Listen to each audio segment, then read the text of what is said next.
আর আপনাদের যদি এত প্রশ্ন থাকে, এত যদি নিজের মন চাইছে আপনারা লিখে দিলেন, সবই থাকে, তাহলে আপনারা খান সাহেবকে কেন প্রশ্ন করেন না? শাকিব খানকে একটু প্রশ্ন করবেন যে কেন আমার সাথে সেলফি তুললো, বা সেলফিটা সত্য কিনা, বা সেলফিটা আমি রিকোয়েস্ট করে তুলেছি কিনা।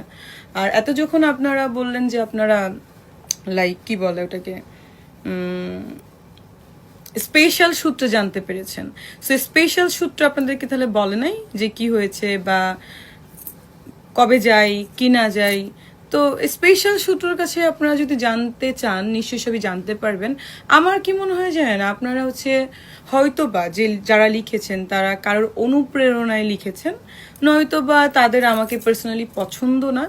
আর আমি যতটুকু জানি যারা লিখেছে তাদের সবাই সাথে আমার খুবই গুড রিলেশন, পছন্দ না আমার ধারণা আপনাদেরকে দিয়ে লিখিয়েছে। সো আমার কথা হচ্ছে সাংবাদিক আপনারা লিখতে পারেন, সো আই ডোন্ট মাইন্ড। আমি চাই আমাকে নিয়ে বেশি বেশি লেখেন, আপনারা না লিখলে কিন্তু নেগেটিভ হোক পজিটিভ হোক আপনারা লিখতে থাকবেন।